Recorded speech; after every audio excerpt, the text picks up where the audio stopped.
Прямой эфир с Грузии, с Тбилиси для Даймок онлайн. Это площадь Свободы. Сейчас время где-то ближе к 10. Как мы видим, в Грузии погода очень хорошая. Несмотря на то, что в Москве снегопад. В Грузии сухо, прохладно. Днем до плюс 15 даже бывает. Отличная погода бывает. Ясная погода. И самое время для того, чтобы погулять по Грузии, по разным достопримечательностям. В центре очень много разных объектов. И вообще Грузия, Тбилиси — это город истории. Каждая улица пропитана своей историей. И вечером, гуляя по Тбилиси, понимаю, что жизнь в Грузии, она кипит, она бурлит день и ночь. Даже в 2 часа ночи, если мы выйдем с вами, погуляем, то увидим, что движение машин, люди куда-то идут с работы, идут домой. Очень много чего интересного. Особенно продаются очень много машин здесь. Смотрим, какая-то машина за $3000.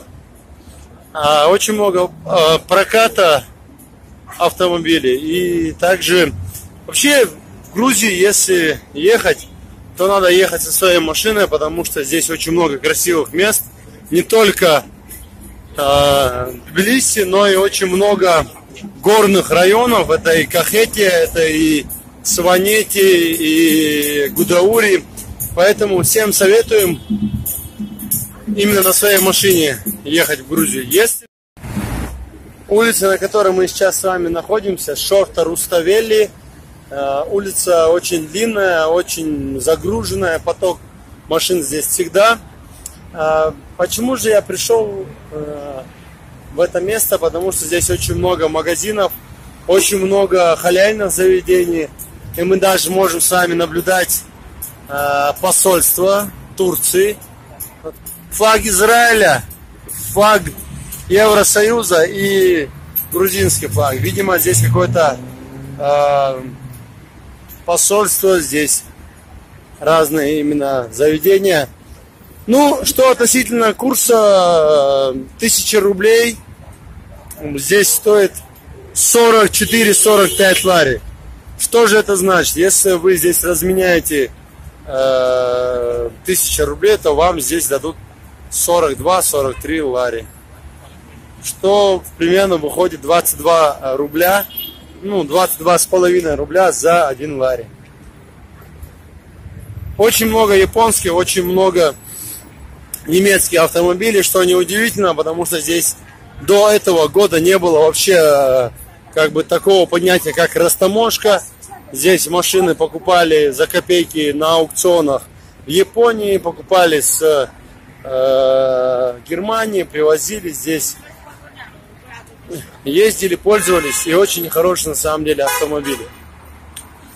Что сказать насчет зданий? Конечно же, архитектура здесь очень крутая. Почему многие приезжают в Грузию? Потому что здесь история, здесь очень много красивых улиц, здесь есть старые Тбилиси, есть старые дома, которым по 100 и 200 лет, и которые по сегодняшний день стоят, и в них живут люди. Поэтому все, кто планирует приехать в Грузию, в Тбилиси в том числе, то, конечно же, самое хорошее время для поездки — это май, это сентябрь, не очень жарко, не очень холодно. И здесь есть также вот такая вот галерея Тбилиси, в которую мы сейчас с вами зайдем. Здесь все написано на грузинском, поэтому не всегда можно понять сразу, что это значит. Магазин большой, торговый центр вообще, галерея. Поэтому будем сейчас подниматься. В Тбилиси проживает больше 2 миллионов людей. И, наверное, процентов 30 это не коренные жители и не грузинцы, а именно люди, которые здесь учатся, здесь обучаются, которые приехали с разных стран. Ну, посмотрим, что здесь есть интересного, какие магазины.